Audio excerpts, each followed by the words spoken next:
Narito na ang mga pinakamalalaking balita sa One North Central Luzon ngayong Miyerkules.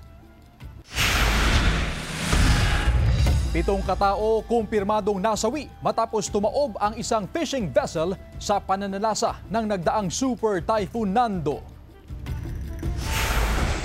Buhawi, nanalasa sa ilang lugar sa Olongapo City. Ilang bahay ang nasira. Bilang ng mga lugar na binabaha sa Pangasinan, nadagdagan pa. At ang fabric parol na na dekorasyong Pampasko sa Pampanga.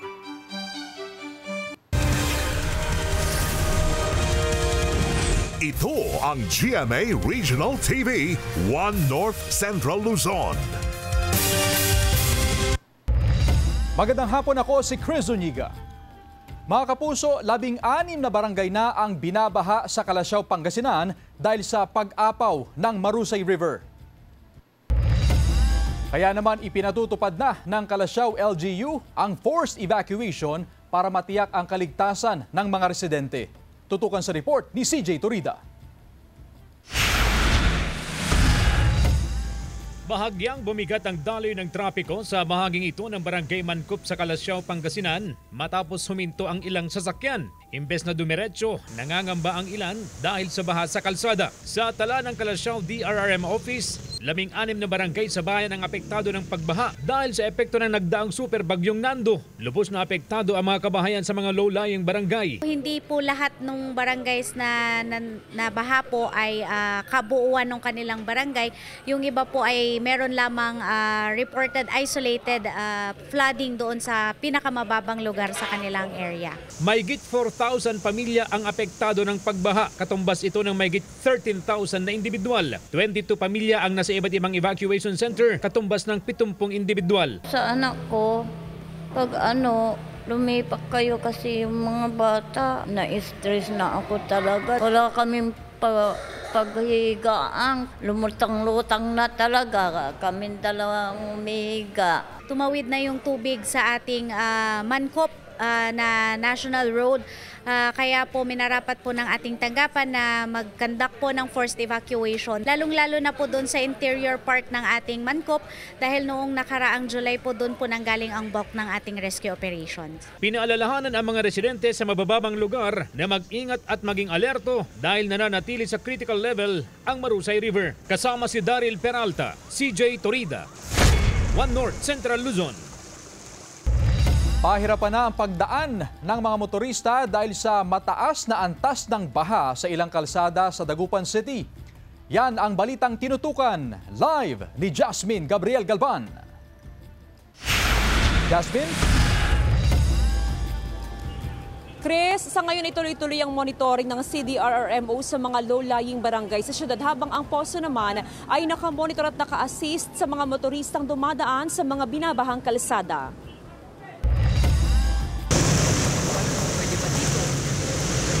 Nabalahaw ang van na ito sa bahagi ng Karanglaan Mayombo Road sa Dagupan City kaninang umaga. Binabaha na ang kalsada dahil sa nararanasang pag-uulan. Kaya pahirapan ng mga motorista.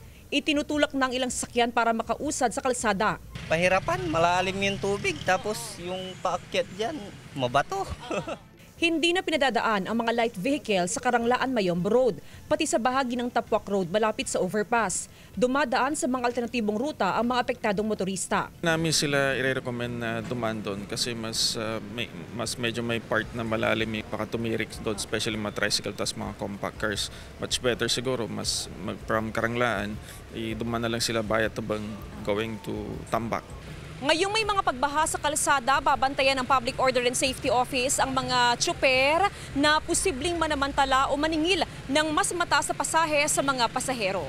Dahil baha sa ilang kakalsadahan, sinasamantala raw ng ilang tricycle driver ang maningil ng sobrang pasahe. Mahigpit itong binabantayan ng Public Order and Safety Office. Panawagan ko lang dyan para maiwasan yung overcharging. Huwag na lang silang pumakay ng plurum. Yung walang nakikitang sticker number o sticker number sa may harap ng mga windshield ng tricycle nila. Ay, uyo, ma'am. Mayroon na sasakyan na mapagsamantala po. Tiniyak naman ng ilang tricycle driver na hindi sila nananamantala sa mga pasahero. Hindi po ma'am, kasi kawawa din mga kawawa din mga commuter. Ibig sabihin, sabi talaga hindi kaya yung daanan, hindi na rin po yung... Hindi. Pag nasira ka dyan sa daan, wala na. Mas lalo malaking gastos.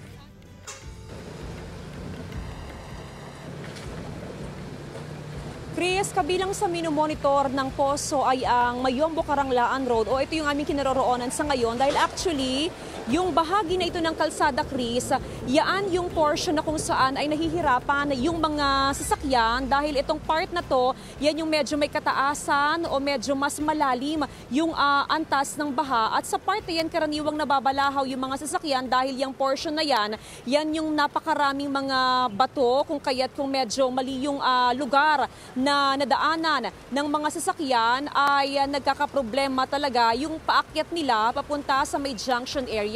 Ang advisory, Chris, ng Poso sa mga motorista, pwede naman silang makadaan sa may Mayombo Karanglaan Road, especially yung mga jeep na from Calasiao ay pupunta ng Dagupan City, basta't kumana na lamang sila doon sa Tabang Road papunta sa may city proper. Para naman doon sa mga jeep, pwede rin naman silang dumaan sa may Karanglaan Mayombo Road, pero instead na dumiretso dito, sila naman ay kakaliwa doon sa may Herrero Perez, papunta naman sa may city proper. Sa ngayon, Chris, patuloy yung advisory ng Poso sa mga motorista na i-monitor yung mga pinopost sa page ng Public Order and Safety Office para makita kung gaano nga ba kataas yung antas ng baha sa ilang mga kalsada sa lungsod ng Dagupan. Chris? Maraming salamat, Jasmine Gabriel Galban. Samantala, 7 na ang kumpirmadong patay matapos na tumaob ang isang fishing vessel sa kasagsagan ng pananalasa ng Super Typhoon Nando sa Santa Ana, Cagayan. Wala nang buhay nang makita ang nawawalang 6 na crew ng fishing vessel. 4 ang nakita sa search and rescue operation kahapon. Pero dahil medyo hindi maganda ang panahon kagabi, inihinto muna ang search and rescue operation bandang alas 8. Itinuloy ang operasyon alas 6 ng umaga kanina, kung saan nakita ng tuluyan ang 3 pang nawawala. Karamihan sa mga katawan ay napadpad sa mga bakawan. Ang ilan naman ay nakalutang na sa dagat. Naging pahirapan daw ang rescue operation. Kinakailangan pang gumamit ng chainsaw para lang butasin ang bangka at makuha ang mga katawan na nasa loob ng tumaob na vessel. Inihahanda na ang mga katawan para maiuwi sa kani-kanilang mga probinsya. Ilan sa mga crew ay nakatira sa Cagayan, Aurora, Quezon at Bicol. Pinasok na rin ng baha ang eskwelahan, health center at barangay hall ng Barangay Nabalwan sa Mangaldan, Pangasinan. Naritong report.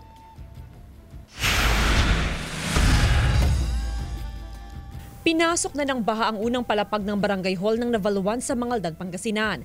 Iniakyat sa ikalawang palapag ng gusali ang mga supply ng gamot dahil kasama sa binaha ang barangay health center. Baha pa rin hanggang ngayon, lalo-lalo mga 90% ng bahay dito lubog sa baha.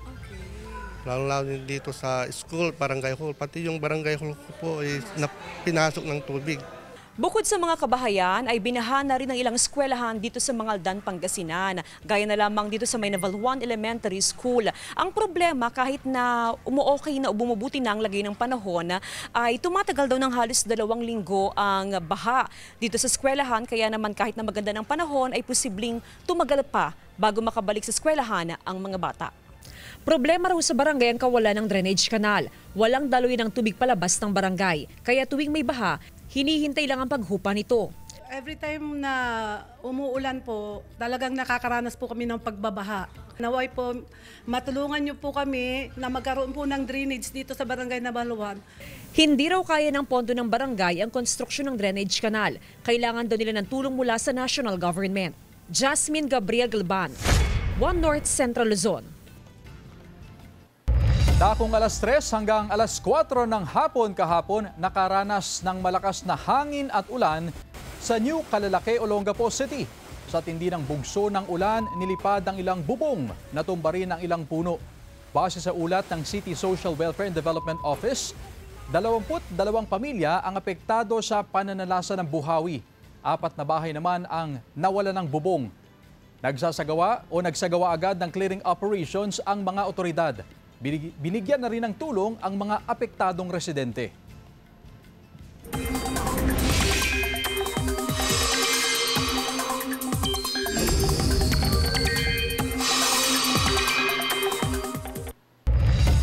Mga kapuso, lalo pang lumakas ang bagyong Opong habang kumikilos sa silangan ng bansa.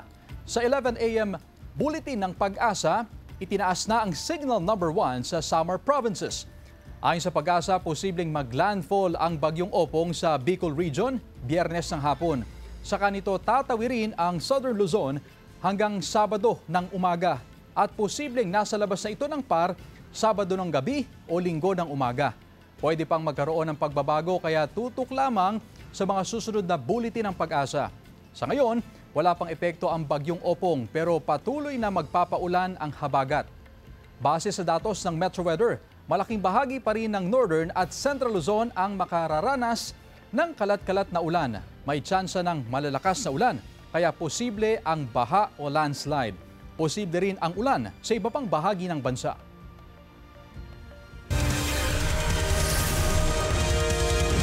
Ito ang GMA Regional TV, 1 North Central Luzon.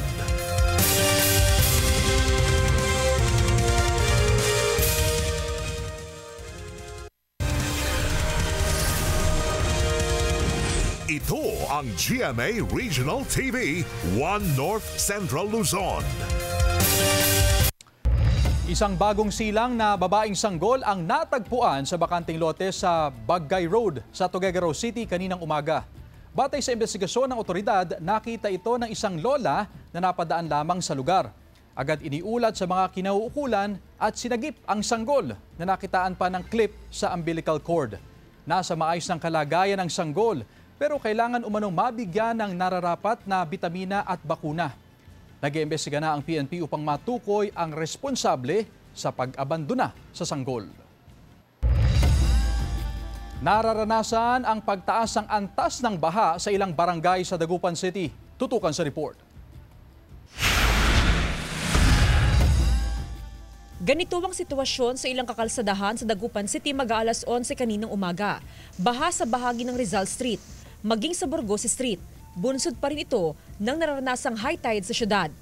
Unti-unti ring tumataas ang antas ng baha sa ilan pang barangay, lalo na ang mga lugar na dinadaanan ng Pantal-Sinukalan River. Nafe-feel din natin yung unti-unti pagtaas ng tubig sa ating kailugan din. And yun nga yung inaantay din natin yung parating parang na tubig. Pinasok na rin ng bahang ilang kabahayan sa Barangay Herrero Perez. Wala nang silbi ang bota sa mga residente dahil lampas tuhod na ang baha sa ilang bahagi ng barangay. Lagi pong nakababad sa tubig. Nalipungan na po kami. Malalim po, doon po. Inilikas ng mga residenteng nakatira malapit sa ilog. Palingkon nga, may mga reports tayo from the other barangays, yung along the Sinukalan Pantal River na medyo tumataas. And as of kagabi, as part ng preemptive, may mga barangays tayo from Lasip Grande. 14 na pamilya na ang nanatili ngayon sa People's Astrodome. Mula sila sa Pogo Chico at Lasip Grande. Kasama ang pamilya ni Aling Cristina na lumikas roon kagabi. Halos abutin na raw ng baha ang ikalawang palapag ng kanilang bahay. Dahil malalim na po yung tubig, nasa taas na po namin yung tubig. Oo, hindi na kaya. Opo. Kaya lumikas na po kami. Tiniyak ng lokal na pamahalaan na naibibigay ang kanilang pangangailangan, lalo na ang pagkain. Jasmine Gabriel Galban, 1 North Central Luzon. Gumuho ang bahagi ng Bagulin San Fernando City Road sa La Union. Mula sa probinsya ng La Union, makibalita tayo live kay Sandy Salvacio. Sandy? Chris, ngayong araw ay sinalubong na ng mainit na panahon ang mga residente rito sa San Fernando City, La Union. Sa pakikipag-usap naman natin sa ilang mga residente ay nabanggit naman nila na mukhang umaaliwalas na rin ang panahon sa mga sumusunod pa na araw.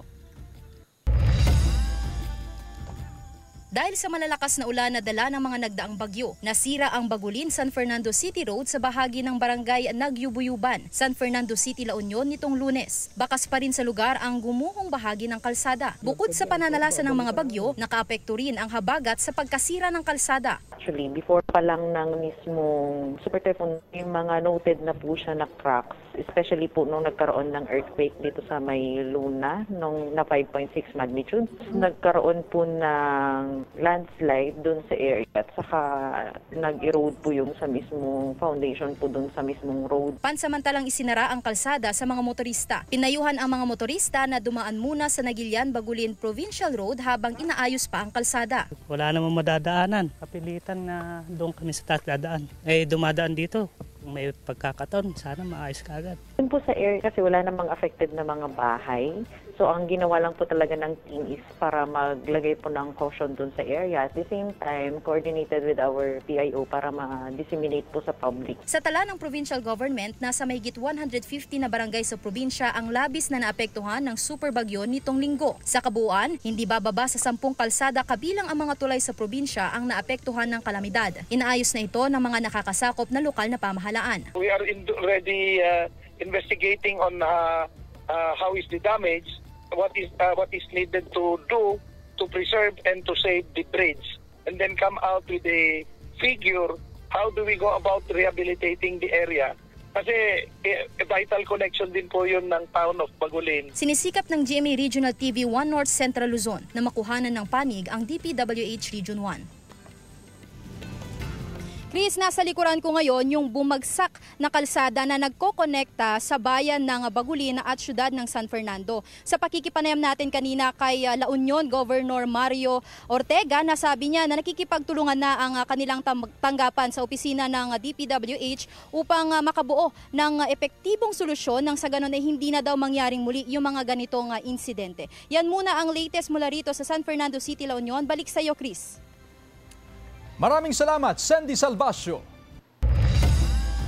Bahagi ng ginagawang tulay sa Barangay Talibao, Calasiao, Pangasinan, binuksan muna sa ilang motorista matapos malubog sa baha ang Detour Road. Naritong report. Dahil sa nararanasang pag-ulan na bunsod ng habagat at nagdaang mga bagyo, binaha ang ilang kalsada sa Calasiao, Pangasinan. Kabilang narito ang kalsada sa Barangay Talibao.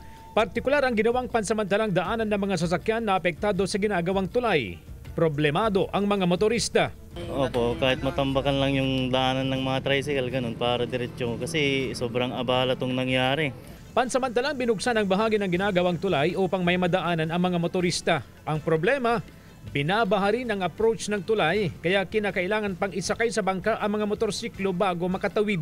Bahagyang pag-iingat lamang po dahil meron pa rin pong nakatawid na din po yung tubig baha doon. At hindi na din po natin ina-advise na itawid nila ang mga motor at tricycle para po na rin sa inyong kaligtasan. Para hindi na din po tayo magkaaberya. May mga bangka naman pong nandoon, mangyaring yun na lamang po ang gamitin natin na mode of transportation papasok at palabas po ng Barangay Talibao. Samantala sa monitoring ng MDRRMO, not passable sa light vehicles ang Mancub Highway na isa sa mga pangunahing kalsada sa bayan. Hindi rin makadaan ang mga maliliit na sasakyan sa Sitio Riverside sa Barangay Dinalawan. Kasama si Daryl Peralta, CJ Torida, 1 North Central Luzon. Patay ang 56 anyos na rider ng motorsiklo matapos mahulog sa ginagawang drainage canal sa Jaén, Nueva Ecija. Nakaalerto CJ Torida. Nasawi ang 56 anyos na si Reynaldo De Leon nang aksidenteng mahulog ang minamanehong motorsiklo sa ginagawang drainage canal sa Barangay Sapang, Jaén, Nueva Ecija gabi noong linggo. Pauwi na sana ang biktima sa Barangay Nyugan nang mangyari ang aksidente. Dinala pa sa ospital ang biktima pero binawian din ng buhay kahapon ng umaga. Kung magawa yun, na matino yun, makikita niya ng gusto. Nahulog doon sa sa... motor po. Oo. Madilim. Wala po kahit anong early warning device wala po. Wala ring harap. Nakatiwangwang daw ang drainage canal kung saan nahulog ang biktima. Nanawagan ng lokal na pamahalaan sa DPWH na ayusin ang proyekto para makaiwas sa kahalintulad na aksidente. Nagpapunta ko pa ako yung pinag-usapan natin noon. Sabi, tuloy-tuloy daw. Kaya nga po kayo ng report ngayon, naging dahilan ng kamatayan ng aking kabarangay. Sinisikap ng GMA Regional TV 1 North Central Luzon na makuhanan ng pahayag ang DPWH na nakasasakop sa proyekto. CJ Torida, 1 North Central Luzon.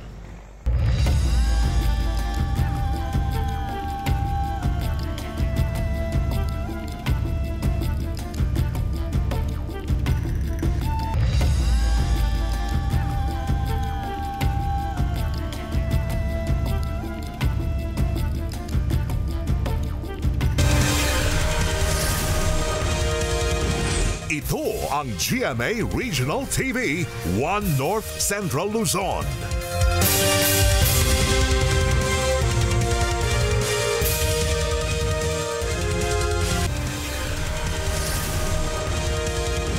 Ito ang GMA Regional TV, 1 North Central Luzon.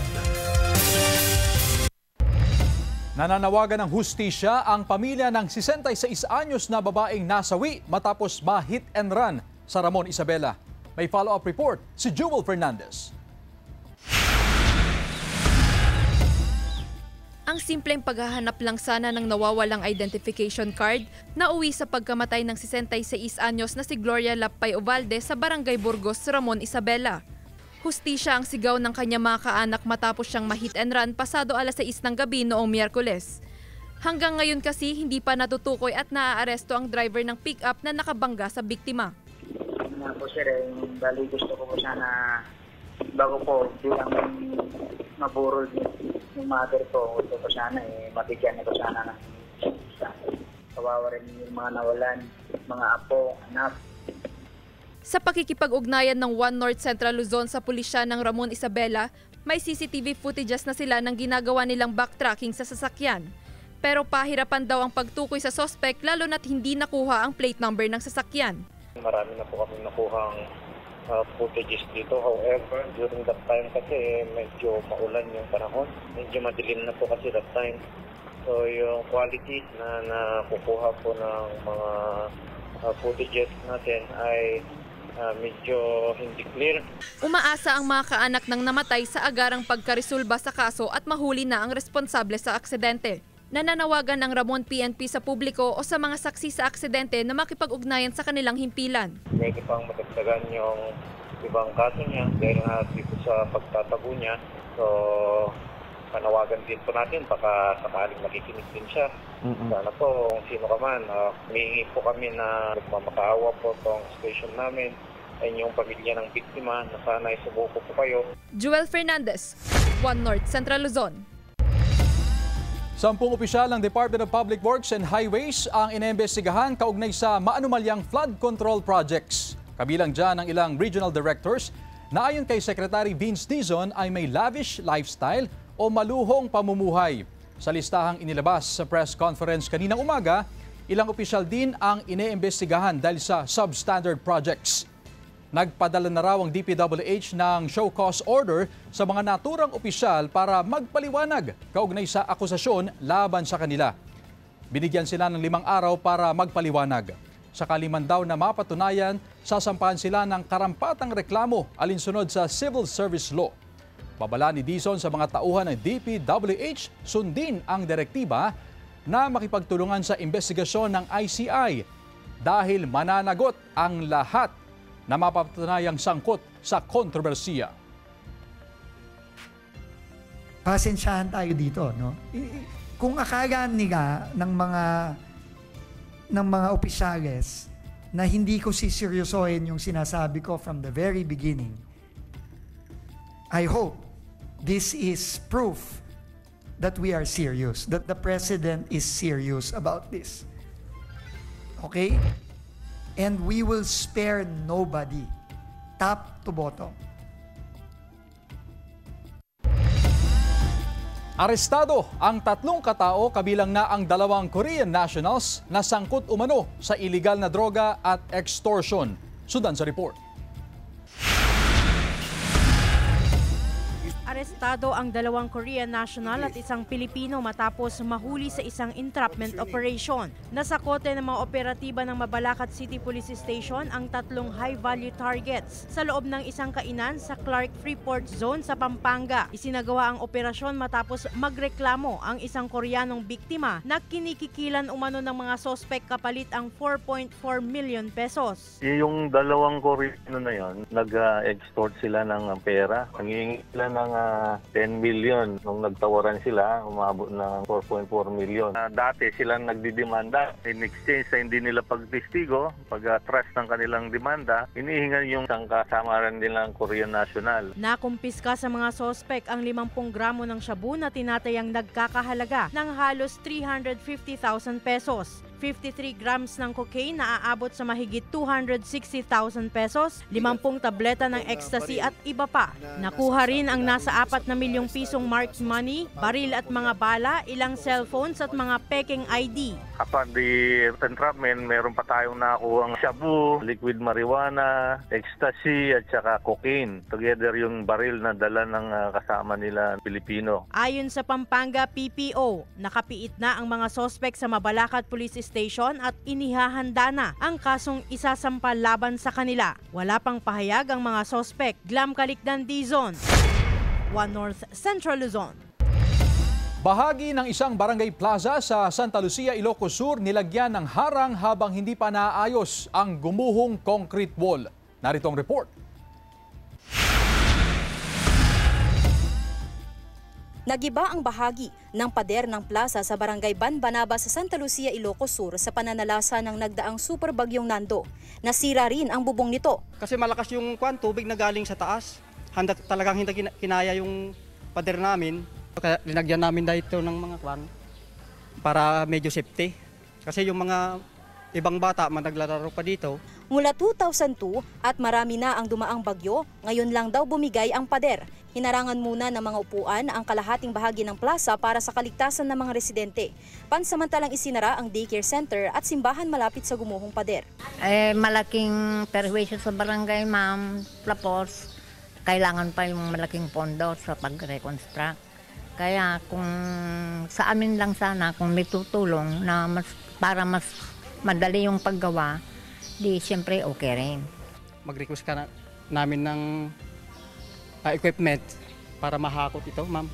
Pupunta namin doon sa bandang doon. Pagkatapos, possible na yung mga daycare na mag-aral doon sa taas, ma'am. Kasi yung daycare namin, doon pa sa taas, ma'am. Bandang doon at saka yung chapel namin, dyan pa sa taas. Nagpatulong na rin ang Barangay Council sa lokal na pamahalaan ng Santa Lucia. Magpapaabot daw ng mga karagdagang kagamitan ang LGU upang mas mapabilis ang kanilang operasyon.